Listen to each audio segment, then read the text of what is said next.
dị n'ọkụma onye mee nke ọma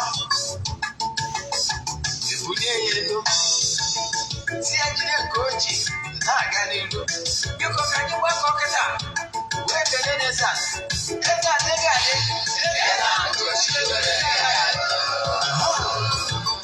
Eze-Ana Ugochi tubelu nwoke ọma na oraifite ị ga-adị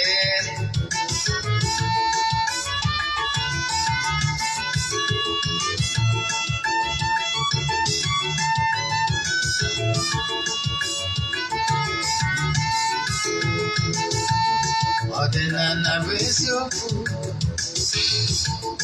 ọdịnala bụ ụzọ ndụ ị ma na o nwere olu na-eti mkpu na-asị ụmụ Igbo chigharịa ụmụ Igbo chigharịa kwa mbọsị ọ na-eti n'ụtụtụ n'abalị ọ nọ na nkụzi Eze-Ana Ugochi tubelu onye ọma na oraifite onye mgbasa ozi ọma ọdịnala ya gaba n'ihu Eze-Ana Ugochi tubelu onye ọma na-eji eme ọnụ ọdịnala bụ ụzọ ndụ gaba n'ihu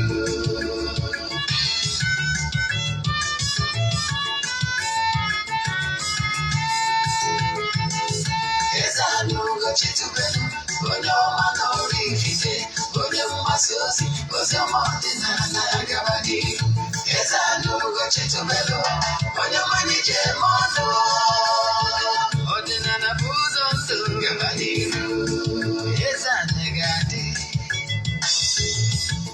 Ugochi tubelu ga-adị Ugochi tubelu tempụl ọ ya adị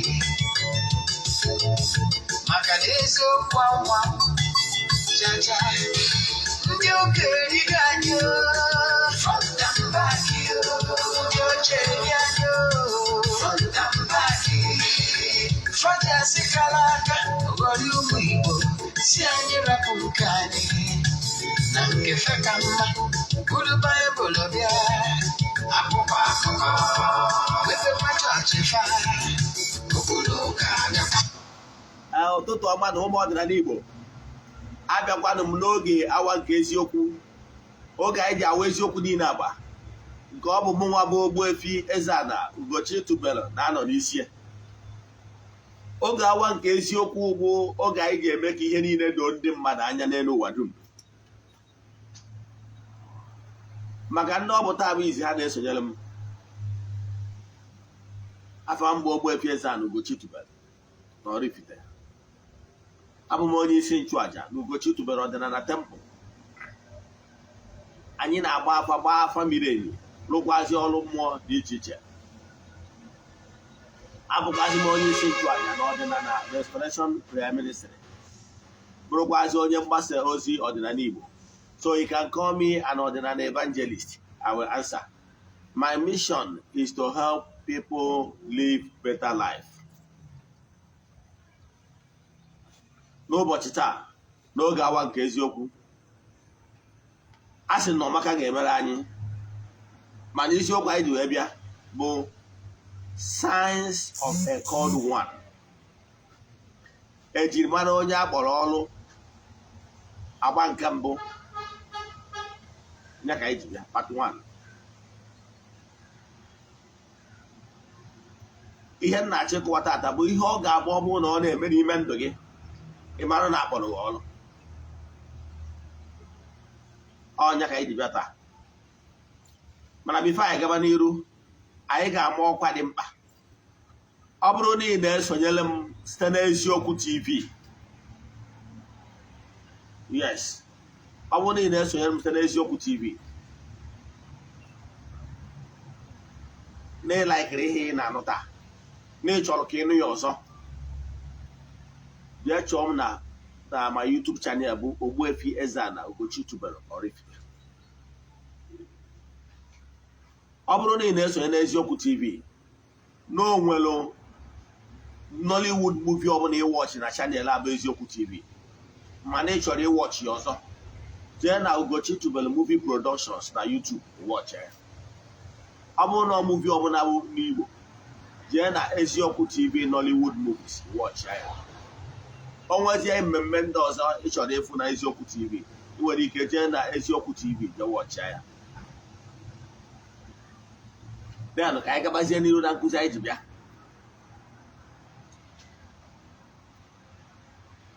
Nkụzi anyị ji wee bịa bụ life changing topic. Mana bifo anyị gaba n'iru, ọkwa dị mkpa echefuna na aja anyị na-achụ kwa ọnwa nke ọnwa Septemba na-aga n'iru. Ndị niile na-esonyere na aja all over the world, ebe ọ bụla ị nọ under the sun, you can be part of this aja. Eji m n'aka na ndị niile sonyere na aja enwetago ihe onyonyo so na ndị mmalite.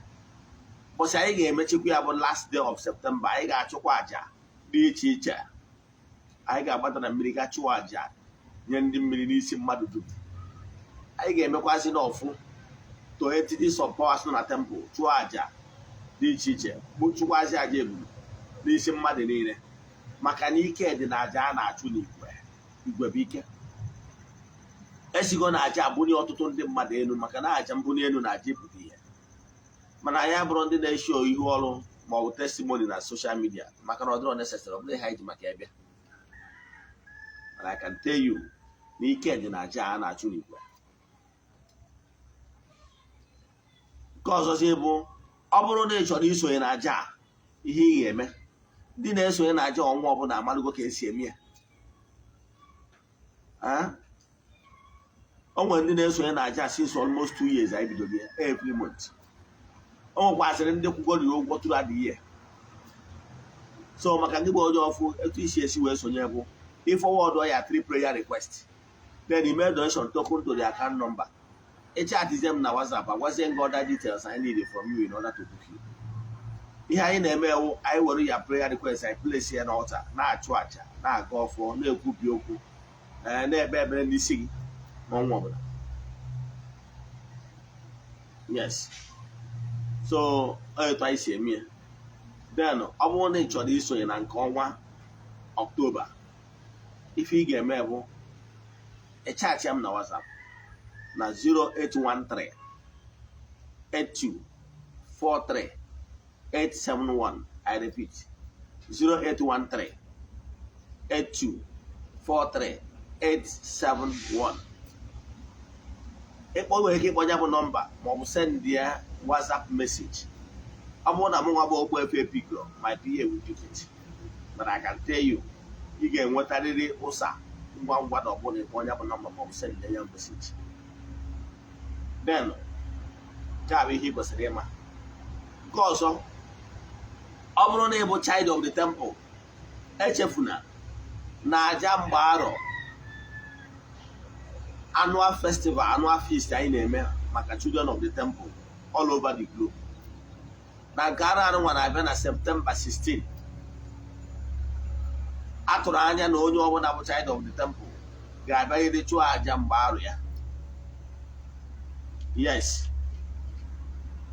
Aja mgbaarọ bụ aja ị ga-achụ ọ bụrụ na ị nọ n'oru ma ọ bụ na ị nọ n'Igbo. Distance abụrụ ebara ya. Ọ bụrụ na for any reason na ịma abịawu maka na ịdọrị nọ mba dị anya ma ọ bụ n'ile obodo oyibo, echefukwana isendị ego ihe aja gị, maka na a ga-achụ aja n'isi ndị child of the temple one after the other. Yes. Then ọ bụrụkwanụ na ị chọrọ na ịma abịawu isendị ego ihe aja gị, ọ dị very important. Nke abụọ, ọ bụrụ na ị ga-abịa mana ịma na mmemme ahụ na Saturday 16th ka ọ danyere, ọ bụrụ na ị ga-abịawu, ihe ị ga-eme bụ ise ndị ya ihe aja gị, ị bịa n'oge. Ọ bụrụ na ị ga-anụ ya, ọ bụrụ na ị ga-anụ ihe ọ pụtara bụ na aja nke arụ anụnwa anyị ga-ebido 8 o'clock, 8 a.m. 8 a.m. ka anyị ga-ebido na Saturday. 8 a.m. anyị agbapụ egbe, agbachara n'egbe anwa, ebido ịchụ aja 8 a.m. Achụgodo aja dị iche iche ruo na 12 noon, agba egbe wee kwụsị. Egbe a na-agba abanyezie agba nke abụọ bụ ịgbara mmụọ egwu.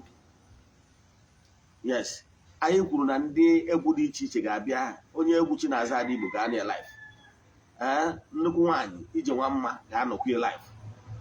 Ijele nwaanyị eze nwaanyị mmiri akụ ga-anọkwie. Ndị a bụ ndị egwu ọdịnala ndị ga-agụ egwu wee mee ndị mmadụ obi ụtọ site n'ụzọ dị etu a wee bunye ụmụ mmụọ dị iche iche elu. Yes, nke a bụ ihe ị ga-ama. Then nke ọzọ si bụ ọ bụrụ na ebe ihe esi wee bịa na ị chọrọ ịbịa n'ịbụcha na ọdị tempụl, na ị chọrọ ịbịa and ị chọrọ igburu mmụọ anụ, ị mara na ị ga-adị sure na ị ga-anọ na tempụl before from 8 to 12. Ọkụ ha na 12 nwere ozi onye na-asị mba na tempụl again ije gbuo anụ. No. Yes, so ma ọ bụrụ na ọ bụ isi abịa tere aka, ị nwere ike ịbịa Friday. Anyị wee cheap hotels around ka ọkwa dị mkpa. Nke ọzọ si bụ dịka anyị si kwuwa na our mission is to help people live better life. Ọ bụrụ na ị nwere ihe onyinye n'ihe gbasara ihe ejije Nollywood, any department at all, then and ị chọrọ ịbịa for audition, anyị ga-enwe audition na September 26 12 noon. Iru na Jesus bus stop, irugo na the venue na the hotel a ga-anọ eme ya. Because na ya bụ hotel a ga-anọ eme ya nọ behind Jesus bus stop na September 26. Nke ahụ maka ndị chọrọ bịara na-abịa maka audition. Mana nke a na-ekwu na amụ maka festival wụ 16 Saturday. Denụ ka anyị gabazie n'iru na nkụzi anyị ji maka ya wee bịa n'ụbọchị taa. Ị na-ene n'Eziokwu TV na-agwa ndị mmadụ maka ihe mmụta dị iche iche a na-amụta n'Eziokwu TV site na lectures anyị na-enye n'ihe gbasara ọdịnala and ya na Nollywood movies anyị ji ekụziri ndị mmadụ ọtụtụ ihe. Our movies are true life stories. Na ka anyị gaba n'iru, ihe m na-achọ ka m kọwalụ gị bụ ihe ọ ga-abụ ọ bụrụ na ọ na-eme n'ime ndụ gị, ị marụ na ị nwere ọkpụkpọ oku, ị marụ na iwe ka ọdụ one. Enwere ụzọ dị iche iche and akpọrọ onye ọbụla ọrụ n'ụdị dị iche iche. Nke bụ eziokwu bụ na mmadụ niile nọ n'elu ụwa dum bụ onye akpọrọ ọrụ. And na-achọ ka nkwụkwalụ gị na onye akpọrọ ọrụ bụ onye akpọrọ ọrụ, weda ma onye anwụ na-arụ n'ụka ma ọ na-arụ n'ọdịnala. Onye akpọrọ ọrụ wee onye akpọrọ ọrụ, ekọdụ one remains ekọdụ one. Now, ihe nchọ ka nkọwazie gị mana ekere ọrụ eke, ọ bụrụ etu o si kpọọ onye ka esi kpọọ ibi ya. O nwere onye akpọrọ ka ọ bụrụ onye ndu agbụrụ ya, nwee onye akpọrọ ka ọ bụrụ onye ndu mba dị iche iche, nwee onye akpọrọ ka ọ bụrụ onye nchụaja wee nye mba dị iche iche ya na imirikite ndị mmadụ, nwee onye akpọrọ ka ọ bụrụ onye mgbasa ozi, nwee onye akpọrọ ka ọ bụrụ onye amụma, then nwee onye akpọrọ ka ọ bụrụ onye nchụaja, nwee onye akpọrọ ka ọ bụrụ aka ji ọfọ n'ụzọ dị iche iche. O nwere ndị akpọrọ ka ha bụrụ aka ji ọfọ ezinụlọ ha. Yes, a na-enwe ọfọ okenye ezinụlọ. O nwere ike onye akpọrọ ka ọ bụrụ ọfọ ezinụlọ be nna ya ka o bu. Nwee onye akpọrọ ka ọ bụrụ onye ji ọfọ obodo, eze mmụọ. Akpọrọ onye ọbụla ọrụ n'ụdị dị iche iche and etu esi kpọọ onye ọrụ ka esi enye onye grace, amara so onye ọ ga-ejere ya bụ ọrụ. Ọnya ka anyị na-achọ ihe ama. Mana ihe m chọrọ ịkọwa taata bụ abụrụ maka ndị niile akpọrọ ọrụ. Achọrọ m ịkọwa maka ndị akpọrọ ọrụ n'ụzọ pụrụ iche. O nwere ndị akpọrọ ọrụ n'ụzọ pụrụ iche.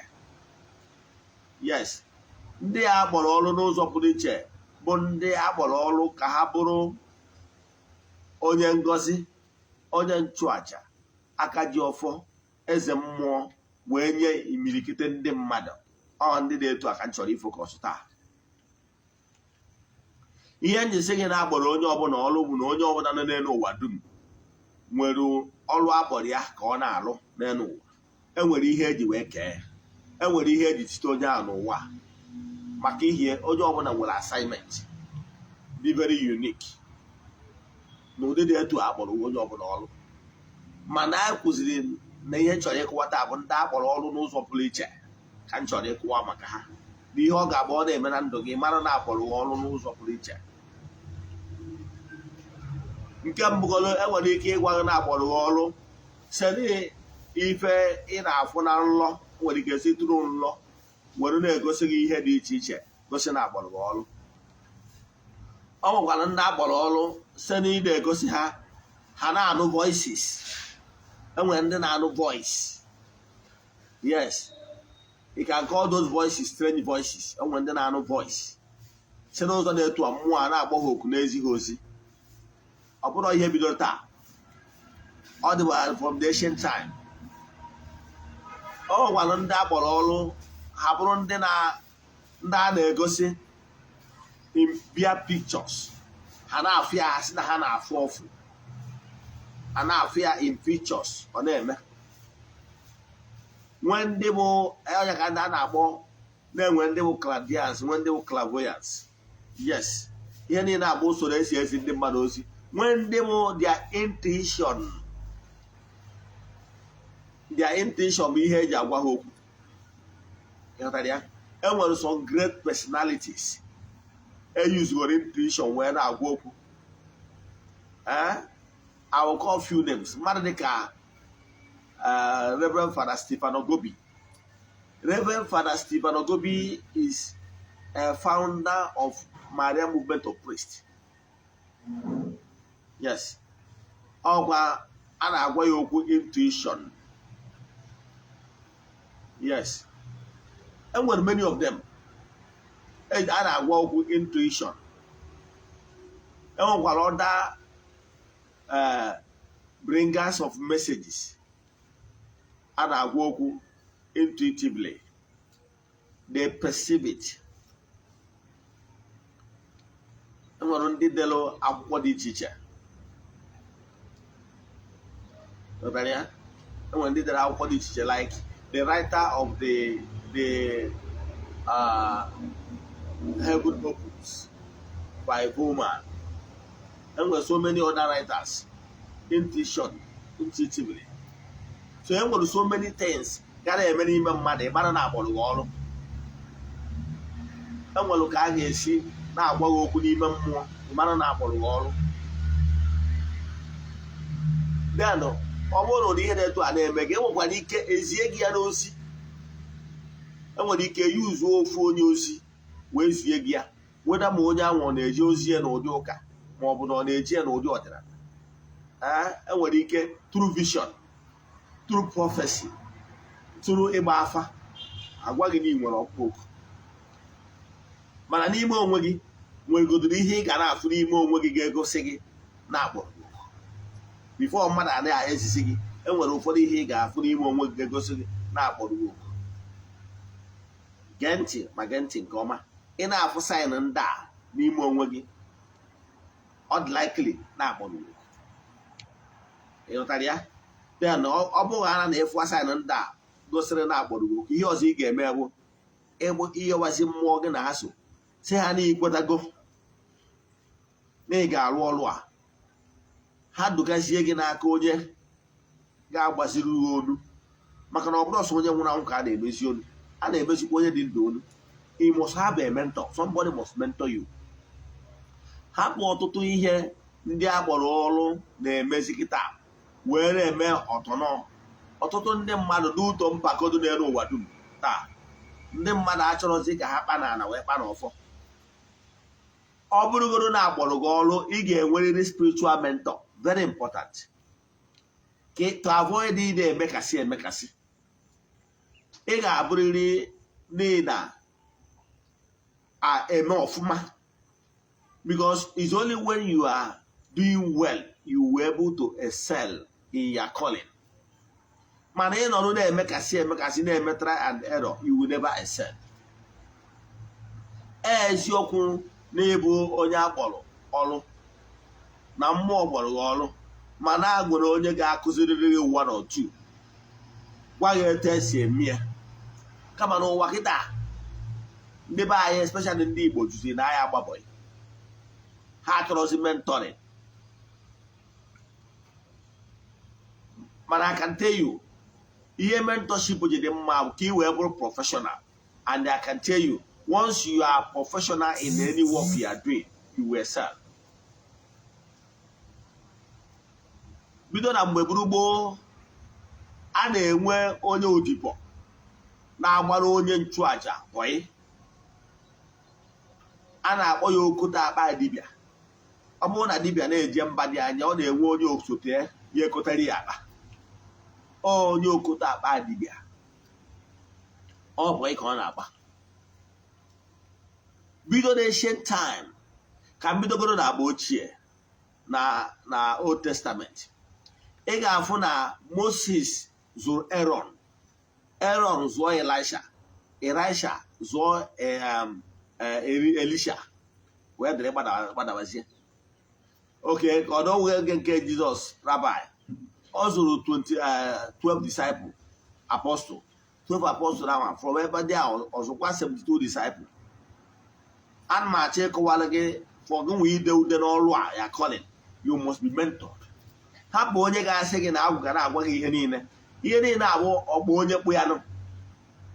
Andọ ihe a kpatalụ eji ya bịa n'ọdịnala today, maọbụ ndị ụfọdụ ndị ụka warehouse a ọ dịrọ coordinated because onye ọbụla na-achọ ka o mee etu o si wee chọọ. Onye ka m ji ekele ndị ụka ọdịnala akpọrọ Godian religion because they put everything together wee hazie akwụkwọ akpọrọ nkọmi. Yes, then nwee spiritual hymns na ihe dị iche iche, ọ dị harmonized. Ndị nchụaja ha jos eme ha oden. Ihe eji mee etu ahụ bụ ka ha wee nwee ike nọrọ under supervised authority. Ọ bụrụ ihe a ụfọdụ ndị mmadụ na-eme na social media, onye pụta ọkọrọ jewe n'elu, onye pụta ọkọrọ jebe n'ala si na agwụ ya agwara ya, wee na-akọsụ confusion. Ịghọtara ya? O nwere onye nke pụtara one day na-agwa ndị mmadụ sị na ọ bụrụ na iwe onye mmiri ga-erizi n'azụ, na-erizi na crayfish, niile eri ụmụnne gị. I shouted. I quickly do a video to counter it because it's not true. Mana ị tọrọ dati nwaanyị ụta ndị ọkụrụ ọgwụ. Gịnị ka m na-ekwu maka ya? Ihe m na-ekwu maka ya bụ na ị ga-ejeriri ọsụ mmadụ azụọ gị ka mma alụghị atụ. O nwere onye a na-akpọ Eli, akụkọ m akụkọ a ugboro kwuru ugboro. Eli bụ onye nnukwu nchụaja na-anọ na Shilo. Ebe ahụ ka ndị ụka dị iche iche na ka Redeemus wee mata na-eme mmemme Shilo ha na-eme end of the year. Mmemme Shilo awụ mmemme a na-emebe annual feast dịka ụdị anyị eme na September 16 na temple. Ya bụ mmemme Shilo abụ mmemme ndị mmadụ na-abịa once in a year je na temple chụọ aja kpee ekpere. O wee bụrụ na o nwere onye a na-akpọ Ana na aha di ya bụ Elkana. Elkana bụ onye nchụaja. Ana abụ nwunye ya nke abụọ, mana a na-amụtara nwa mana di ya fụrụ ya n'anya. Ha wee jee mmemme Shilo na temple. Mgbe Ana nọzi na-ekpe ekpere, na-ebe akwa, na-ama jijiji, Eli wee fụzie nọ ebe ọ nọ wee saịtị ya fụ ihe ọ na-eme, wee jekwesị Ana kelee mgbe ibido ọṅụma mmanya. O wee sị ya, nna m ukwu, na o nwere mmanya ọbụla ya ṅụrụ kama etu o si dị ya n'obi ka ya ji bịa n'ihu Chineke, ịtọsa obi ya n'iru Chineke. O wee sị ya, Ana, ngwa na n'udo ka Chineke mezuoro gị ihe yọrọ.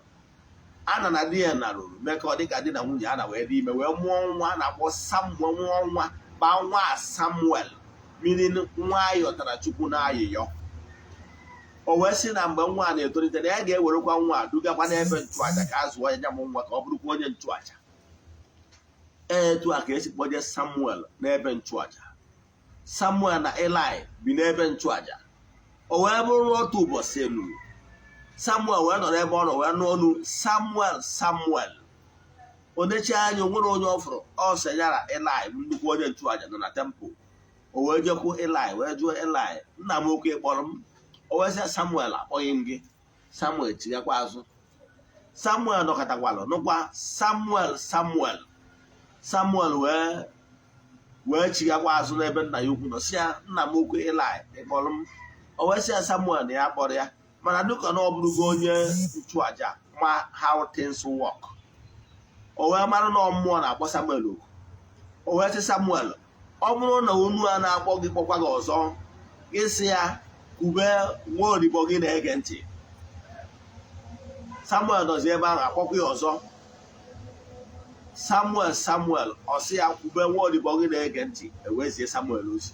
So na mgbe ọbụla ị na-enwe ọkpụkpọ oku, mmụọ kpọọ gị oku, ị ga-azarịrị respond that you are ready. Ọnya ka anyị na-akpọ ekwe m agwụ. O nwere mmemme ya bụ ọ bụrụ na inwe ọkpụkpọ oku eme ihe a na-akpọ ekwe m agwụ, ikweta agwụ si ya na ikwetago ekwe m na mma eje ozi a. Ọ ikwetazie niile eje ozi a maka na onye afụrụ gwa o kweta n'ihe a gwara ya, afụkwa ọzọ agwụ ya. During my time agbọrọ m nkweta na mma alụ, mmụọ wee zie m ozi wee gwa m ihe ọ chọrọ ka m mee, wee gwa m afọ ọ chọrọ ka m zaa. Ugochi tubelu anyị na-afụ abụrụ m nwachi usoro ya, anụbụrụ m afọ for the first time, believe in me. Ọ mbọsị nnọ n'ihu ọcha na-ayọ ngwa mmụọ si ala m ekwetago na mma aja ozi a. Ha duzizie m ụzọ. Mmụọ wee gwa m sị m na Chukwu m na chi m ga-etube m ugo, na ihe m ga-aza ebe ọ na m ekwetago eje ozi a bụ Ugochi tubelu, na chi m ga-etube m ugo, nọ ihe m ga-aza. Etu a ka m si wee zaba Ugochi tubelu. So mana ihe na-achịkọwara gị bụ na ị ga-enwerịrị mentọ. During my own time, mmụọ dugara m ebe m ji egba ọsọ agwụ. Yes, onye kpatazi na ya amecha aka onye ịgbara ọsọ agwụ n'aka ya. Enyere m ọsọ agwụ n'aka mmadụ ịtọ. Mmadụ ịnọ sef, mmadụ ịnọ, nwoke na-abụ nwaanyị na-abụ. Mana nke bụ eziokwu ọ bụrụ ka m wee postuo n'ime mmadụ ịnọ a mgbara ọsọ agwụ n'isi fa, mgbara ọsọ agwụ na befa. Mmụọ sị m na ihe o ji chọ ka nje ụzọ ebe ị na-abụ o nwere ihe ndị na-alụ, ihe ndị na-alụ achọrọ ka m mụta n'ebe onye anwa nọ, move on to the next person. Example, ụmụ nwoke na-abụ ndị egbe ọsọ agwụ na ebe ha nọ na-arụ oke ite mana adịba arụ oke ite. Mana mmụọ gwara m forget about that one. O nwere ihe mmụtara n'aka ha na-abụ move kwa. Etu a ka ọ dịkwa n'aka mmadụ na-abụ ụmụ nwaanyị ndị ọzọ mụkara ọrụ n'aka. Mana ọ bụrụ ịtụ ọnụ n'ime mmadụ na-abụ aha na mmadụ ị na-anwa, mụnwa ka dị most successful n'ime ha ncha. Ghọtara ya? Yes. So ịmụtazie nke mmụọ chọrọ ka ịmụta n'aka onye, o nwere ihe mmụọ ya ejiduga n'aka onye a. Nnọkọ ebe ahụ nwere ike ọ bụrụ 2 weeks asị m pụta jee n'aka onye detara ka m mụta ihe dị etu a. Detagota ka esi dugharị m. Yes, tụgharịchaa m wee bido ọrụ maka na nnukwu nna m bụ onye nọrọ m ụwa mere dibịa, bụrụ onye nze ọzọ. Mana nna m na onwe ya ọha duziri ọfọ n'aka kwesịrị ịkọntinu where he stop, jebara ụka fụna ka esi enwe the court. Yes, enwe the court tii na mụnwa abịasị m ji ewachi ọfọ anwa nna m tufuru jee wọchị fim a na-akpọ Rejected Staff, all my true life story, wee jegwachi ya ọfọ. Mmụọ wee sị m ngwa m ji emụ ọnụ kọta ọ bụrụ na nna m folokwara nna ya, ihe m aka emekwa as the first son of my father bụkwa ịmụka n'aka nna m fụna ya. So mmụọ chọje ka nche ebe dị iche wee nweta ihe nchọ. Yes, ndị a ụfọdụ ndị mụrụ ọrụ n'aka ha na-agwọ ọgwụ mana adị m agwọ ọgwụ, mana mmụọ ka mmụọ ọchụ m achọrọ ya, ọ mụta ihe nchọ n'aka onye ọsị mpụta jee na-agba onye dị otu a. So ihe na-achịkọwala gị bụ na ọ bụrụ na ị nwere ọkpọ okwu, mmụọ ga-adaret gị sị gị jee nke onye a maọbụ jee na nke onye a, gwa gị etu a duzie gị ụzọ. Mana ị ga-ebu ụzọ sị mmụọ na-ekwe m na m adịgo redi, kere ihe ị chọrọ ka m mee, duga m n'aka onye m ma agba ọsọ ahụ, mmụọ eduga gị. Ya bụ onye nwa okorobịa bụ di ya otu na ya ụzọ mụta dị ọkpara, onye mụziri ya. Ihe abụọ bụ onye bụ ya si n'ụzọ na-etu ibres pat. O nwere ndị eleta bụ ka akụkọ aka bifo banyere ihe ọzọ. Mgbe m na Abuja, o nwere one man a na-akpọ Odion abụ from Edo. Mana I can tell you, ije a na-enugwu ya na Abuja maybe Zuba moto pass, iwee jụọ mmadụ si ya biko kere onye bụ kacha mara alụ injector moto ọbụla bụ injector ọ ya asị buje moto a na nke ọdịọn ijegoro na shop one ma one ha ya adịfa to the same person never be the best ebujego moto m mgbe m na-abụja n'ebe a nyewa arụrụ ya ije ebe a moto a na-ekwo o nwere mgbe this guy a na-eji nnukwu ego a na everyday mụkọ a na-ekwo ụmụ ọrụ eju maka na ọmụọrụ ọ na-alụta ego etu a ka ọ dị ịgbara ihe ị na-eme ụtọ ọrụ ọfụma ife ọma ga na-eme mana o nwere ike ịnọ na Facebook na-eme ihe niile a na-akụzi na soshal midia ụfọdụ n'ime ha bụ jos ụfọdụ ji anọ followers ị nwere ike ịnọkọta fụ nwa Ogbuefi Eze-Ana Ugochi fụ tempụ ihu ọrụ na soshal midia ọ dịrọ necessary so mana ụfọdụ ga na-eme meleta esi ọ na-efolo onye ọ na-efolo onye ọ na-efolo onye a ochine na onye esi ewe mụtacha ụfọdụ n'ime ha ma abịa opuru to mmadụ si abigo na-achọrọ m ka m gbaa ọsọ agwụna bịa ka m mụọ ọrụ maka ya dị umean kama ọ na-achọ ọ bịa na-adụzi gị n'azụ kedu ka esi eme ka esi eme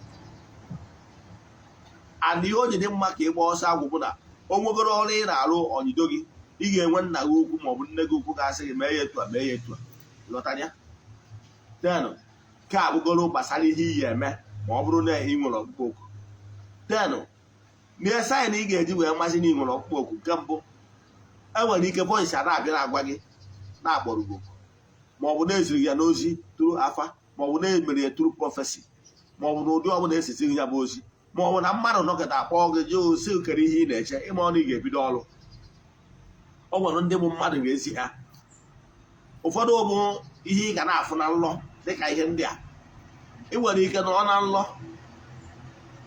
fụọ onwe gị ebe e nyere gị ọjị ndị mmadụ nọ ewetara gị ọjị so oge ọjị maka ọdịmma mmadụ dum ị na-afụ ụdị ihe na-etu a ịmalụ n'iwukwa onye akpọrọ ọrụ e nwere ike ọ bụrụ na ewetara n'ifuru onwe gị ebe ebinyere gị ọfọ n'aka ma ọ bụ ebe ị na-ekwubi okwu na-agọzi ndị mmadụ ma ọ bụ ebe ị na-ehili ndị mmadụ ma ọ bụ ebe ị na-enye ndị mmadụ ọgwụ ndị ahụ adọrọ ị na-enye ha ọgwụ ha na-enwere onwe ha ma ọ bụ ebe ị pụtara onwe gị fụ ebe ị na-agọzi ndị mmadụ na-ekwu okwu n'aha Chukwu Okike ihe ọma na-eme ma ọ bụ ebe ị pụtara fụ onwe gị ebe ị na-agbalụ ndị mmadụ afa ma ọ bụ ebe ị na-ekwubi okwu n'isi ndị mmadụ ọ na-eme ị na-afụ ihe ndị etu a bụ o gosiri na-agbọrọ gị ọrụ ma ọ bụ na ịfụrụ onwe gị ebe a bịara a na-eda bịakwutere na nlọ wee na-echi gị wọdịn si gị ka ị kpatara na ị chọrọ ije lụọ ọrụ gị o nwere ike ịbịa n'ụdị elda o nwere ike ịbịa n'ụdị okenye nwoke ma ọ bụ nwaanyị ma ọ bụ na ị bịara fụ ebe mmụọ na-achụ gị ọsọ mmụọ a na-achụ gị ọsọ ị na-agba ọsọ ahụ mmụọ wee na-agwa gị gị jee mee ihe na-etu a ka ijee n'ihu ọrụ gị mmụọ na-achụ gị ọsọ dịkwa ụzọ na-abụ mmụọ nwere ike na-achụ gị ọsọ ọ bụrụ na o nwere mmụọ ma ọ bụ ndị ichie na-anaghị oke ọ bụrụ necessary na mmụọ na-achụ gị ọsọ ma a na-akpọrọ gị ọrụ no mmụọ nwere ike na-achụ gị ọsọ ma ọ bụ na nkịta na-achụ gị ọsọ ma ọ bụ na ị na-afụ eke na nlọ ihe ndị a niile abụrụ na iwu na-efu ha anya ọ bụrụ na agbọrọ gị ọrụ no ị nwere ike na-afụ nkịta na nlọ ma ọ bụ na ị na-afụ mmọnwụ na nlọ ma ọ bụ na ị na-afụ ndị ichie na nlọ ma ọ bụ na ị na-afụ eke na nlọ ọ bụrụ ọnya na ị nwere kọl ihe ditaminụrụ bụ gịnị ka ha gwara gị ọ bụrụ na ala ike ofu enyi nwoke na-agwa m mgbe ọrụ gị na wee fụ agadi nwoke na nlọ ọgbarịcha aka n'aka ya wee jekwute ya wee si ya mgbe ya na-agba ọsọ na nlọ wee pụta wee na-ajụ agadi nwoke a ajụjụ aja nwoke agadi nwoke a wee si ya aja jee lụọ ọrụ dị n'ụzọ ya ya jee chụọ aja dị n'ụzọ ya nke a dogo anya n'aja ka ihe dị chụ mana e nwere nke ọ ga-abụ na abịakwutere nsị gị gị jee n'ọgụ ga-ekwubiri ụfọdụ ndị mmadụ okwu ịghọtara ya ọ bụrụ na agwa gị na ị ga-ekwubiri ndị mmadụ okwu ị mara na ewe ka ọnụwa ma ọ bụ na na-epụtaziri mmụọ wee na-agwa gị ọ na ịmarụ n'ọgụ nwa bụ onye ga-abụ onye nzọpụta wee nye ọtụtụ ndị mmadụ ndị ị na-afụ nọ n'ihe nsogbu esepụta ndị mmadụ na nla anyị na-afịa o doghị anya that you are called to be of great help to many people ịghọtara ya denụ ma ọ bụ na na-epụtaziri na nlụ anwa a na-agwa gị okwu agwara gị na ị nwere ike ịfụ ya as vision, ị nwekwara ike ịnụ ya as voice, na ọ nwekwara ike ọ na-eme through intuition, a na-agwa gị ya n'obi gị and ị na-eme ya na-afụ ya n'anya. Ma ọkwanụ na ọ na-abụ ịbụ onye na-abụ ịgwa mmadụ ihe o mee, ịgwa mmadụ na ihe dị etu a ga-eme o mee, ịmana iwe onye agbara ọrụ.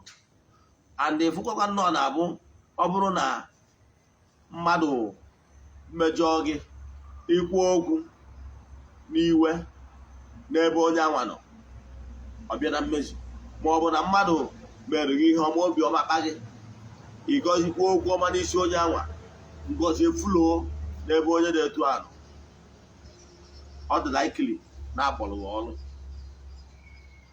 Yes, mana ọzi ị na-edevelop spiritually, ị na-agbazi the area akpọrọ gị. Nke mgọrọ bụ na ọ bụrụ na ị na-afụta sign ndị a, kpọkuo mmụọ, nwee time iji enwe spiritual exercise, kpọkuo ụmụ mmụọ sị ha n'ikwetago na ị ga-eje ozi a, ha direct ya gị the area achọrọ ka ị nọ lụgo eje ozi a. Ị nwere ike ịfụ onwe gị na nlọ ebe ị nọ na-amụ ndị mmadụ nwa.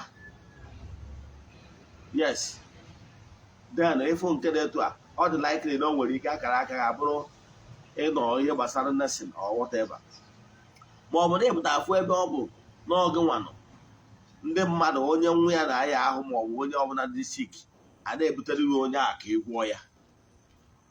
Ịmadụgo na ịbụ onye akpọrọ ọrụ,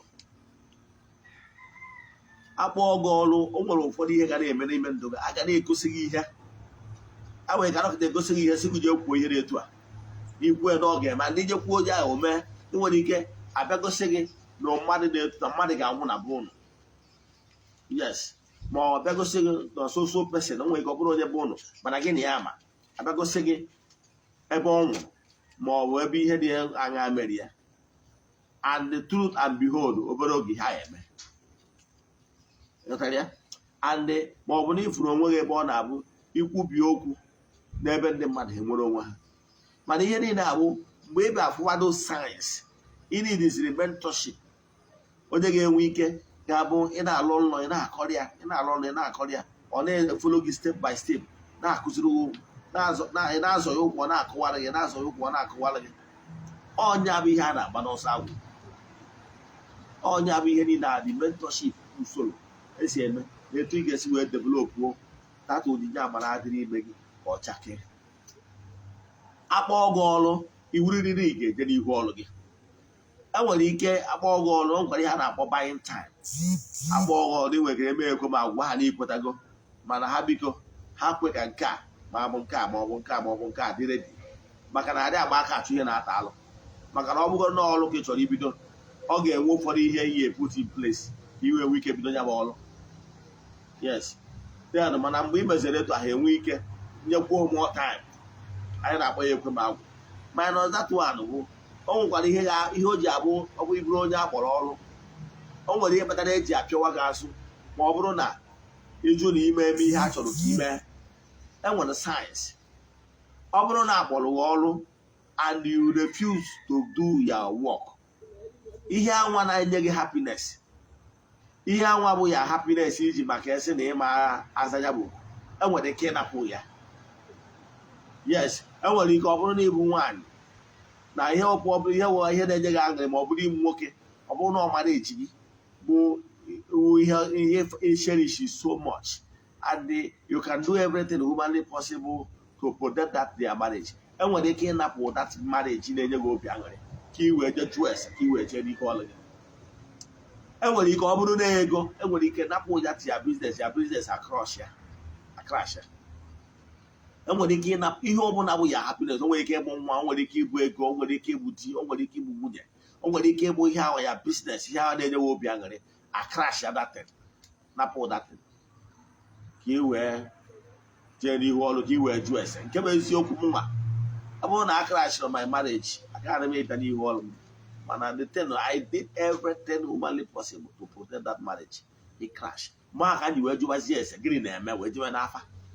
If not, o nwere ihe adị m eje n'afa maka na ahụ m onye ụka eriri eri. So ọ ya enwerịrị ihe ga-eme gị. Reason bụ na a ga-eji pịawa gị azụ bụ na o nwere onye ọ bụ nọọ nke nwa ga-ekwubiri okwu na ịga n'ihu ọrụ gị, mana mgbe ị gara n'iru ọrụ gị onye anwa ị kwesịrị ikwubi okwu nwere ike na-agagharị na-akụ ọta na-ebe akwa na-asị Chineke why me. Onye a na-agagharị na-ebe akwa ọ na-akụ ọta na-asị Chineke why me. Mana ọ bụrụzie na ije n'ihu ọrụ gị ka ị wee nwee ike zute onye na-etu a ịma atụ o nwere mmadụ na-ahụ ga-enwe ofu problem, mmadụ na-abụ eje n'ihu onye a kpọrọ ọrụ ma ọ wụ dibịa ma ọ wụ onye ụka arụcha ọrụ ma ọ bee ebere nke ofu onye adị mma nke onye nke ọzọ adịrọ mma, ọ bụrụ na ike ya gwụna. Mana ọ nwere ike ọ bụrụ na ọ bụrụ onye nwa ga-ekwubiri onye nke ịbụ okwu ka udo bite, onye nke ịbụ anwa jisi ike na-agagharị otu mgbe a ga-eli idi etu onye ga-ekwubi okwu n'isi udo obi adị. So maka ihi na onye anwa ị kwesịrị ikwubiri okwu na-agagharị na-akụ ọta na-ebe akwa na-asị Chineke why me. Akwa anwa ọ na-ebe ga-eme abịa na-apịawa gị azụ ka ijee n'ihu ọrụ gị ka ị wee nwee ike nọ n'ebe ị ga-anọ wee zute onye anwa. Mgbe ọnwụ na ije n'ihu ọrụ gị ha ma nwa uwe ọdị ọdọ ọsọkwarị na onye a na-abụja ha maka a ga-esiri nke person to you. Ha nwere ike onye anwa mgbe onye anwa na-achọ ka ọ ya esili nke to you mana ị na oraifite example, o nwere ike onye a na-abata na YouTube vidio ọfụm izu ọya abụọ bụrụ nke gị and ọ na-ege ọnụ okwu gị ọ laikia ya ọ chọrọ ụbịa. O nwere ike ọ bụrụ na onye ịma onye ilugoro ọrụ ma ọ bụ onye ịma ka ọ ya eje na-akọrọ problem ya ọsị ya na onwere na onwere onye ya ma mmụọ maka ọ ya esi wee bute onye atụ yu and ịlụ onye ma ọla ịrụta ya. So ihe eji apịawa gị azụ ka m na-agwa gị and aka ga-apịawa gị ma ọ bụrụ na ijere n'iru ọrụ gị. Ọ bụrụ gị bụ onye mbụ onwe onye a na-akpọ Jona apịawara ya azụ nke emere gị uwe obere ndị Jona bụ na-agwara ya jee n'obodo Ninive kụjọs ka onye gbasa ozi onye asị evangelist ọjụ na ọma eje ha nwụọ n'ime mmehie. Jona wee banye ụgbọ ụdịda ya gbafuo eburu mmiri wee tụba ndị nọ n'ụgbọ wee sị mba na ụdị eburu mmiri ka na mbere ụdị abụọ ha wee fee nza gbaa afa ọ daa na ọma Jona. Ha wee sị na anyị atụ Jona n'ime mmiri kama ha niile ya anwụ kama Jona nwụọ tụ Jona na mmiri ewee sị na ha zụ bịa n'o Jona wee jee n'obodo Ninive kpọpụta Jona. Jona fụzi onwe ya n'ọnụnụ mmiri obodo Ninive wee sị mba na ya ma eje wee jee n'okpuru osisi onye zelu ndo ewee sitata osisi a wee kpọnwụ immediately ka m wee chaa ya ọfụma ọfụma. Jona enwere ozi choice na ije ozi a gwara ya. Nature can destroy so many things because of the nọ n'ihu ọrụ gị mara ka m kwụsị ebe a. Inwe ajụjụ na nkụzi a ma ọ bụ na ịchọ ka a gbara gị afa miri emi send a message na WhatsApp 0813 8243 871 0813 8243 871. N'aha Chukwu Okike nke pụrụ ime ihe niile onye ike niile si n'aka ya bịa ekwuo m okwu ngosi n'isi ndị niile sonyela anyị n'oge awa nke eziokwu a sị na ọmaka ga-emere ụnụ n'aha Chukwu Okike nke pụrụ ime ihe niile onye ike niile si n'aka ya bịa ya gazie daalụnụ ka ọ dịkwa na echi niile n'oge awa nke eziokwu. Daalụnụ. Ndị enyi m ndị soshal midia echọzie ka ịchaatị m nwa Ogbuefi na my personal WhatsApp number only. Send their message na 0805 78 37 672. I repeat 0805 78 37 672. Ya gazie.